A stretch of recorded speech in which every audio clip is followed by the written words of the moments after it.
Hello learners, allow me to take you through trigonometric identities. I would like us in this video to look at the questions whereby you are required to prove the identities, whereby you are given an identity on the left hand side and another identity on the right hand side. Then in that case you will be required to prove that the identity on the left hand side is equal to the identity that is on the right hand side, or the one on the right hand side is equal to the one on the left hand side.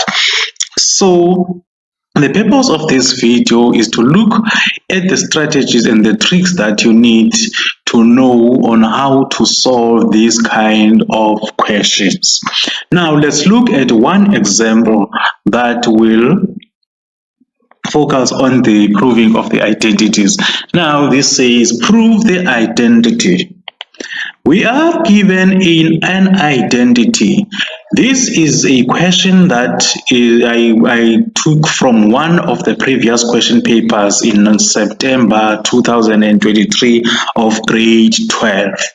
So this says tan squared of x all into 1 over tan squared minus 1.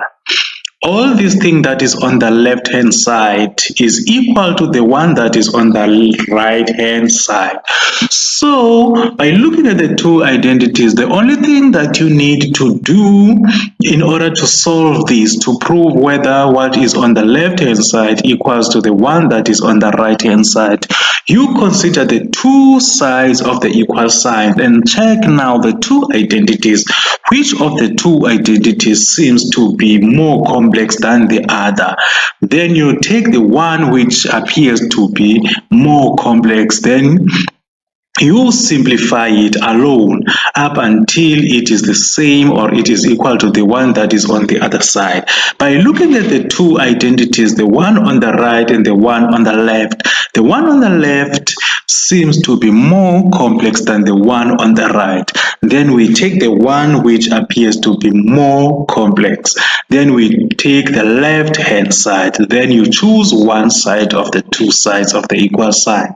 Then we are now taking the left hand side, which we are going to simplify to check if it is equal to the one on the right hand side. Let's check.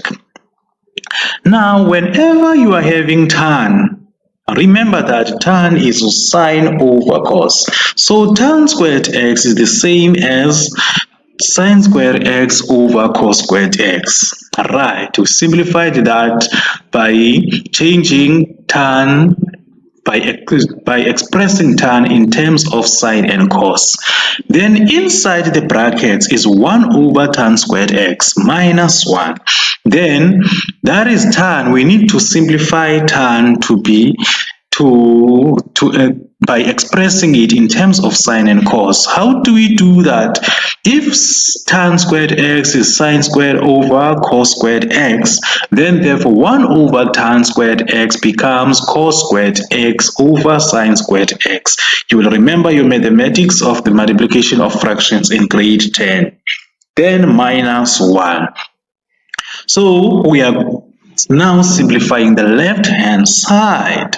Moving forward, now what are we doing in this step? We are now working with a fraction of 1. Look inside the brackets. In step number 1, we have cos squared x over sine squared x minus 1. Those are two fractions. Because in between the two terms there is a subtraction sign.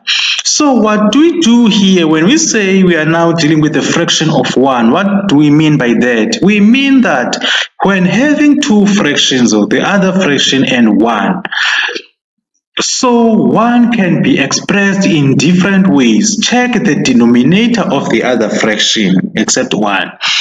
The denominator of the other fraction is sine squared x.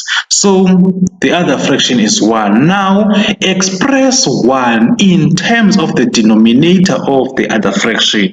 So if the denominator of that other fraction is sine squared x, then express 1 as sine squared x over sine squared x. Sine squared x over sine squared x, that is 1.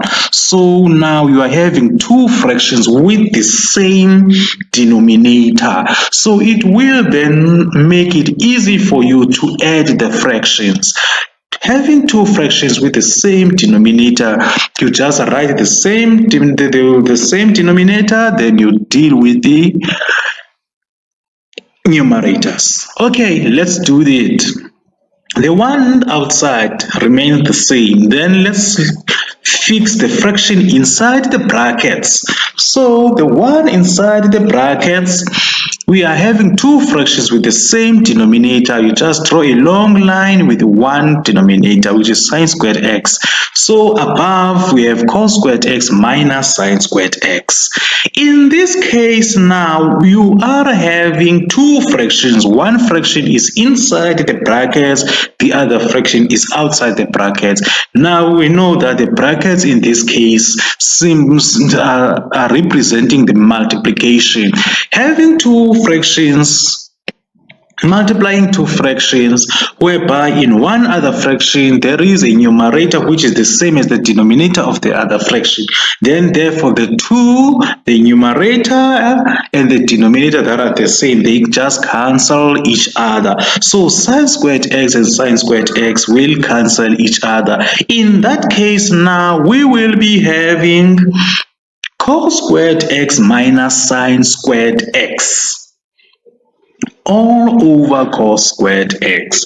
Now remember your compound angle identities and your double angle identities in grade 12 term 1, that cos squared x minus sine squared x becomes cos 2x.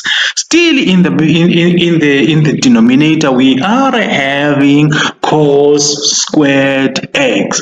When looking at this step now, you can see that cos 2x over cos squared x, this is the thing that I was given on this is the identity that I was given on the right hand side, meaning I have simplified what was given on the left hand side.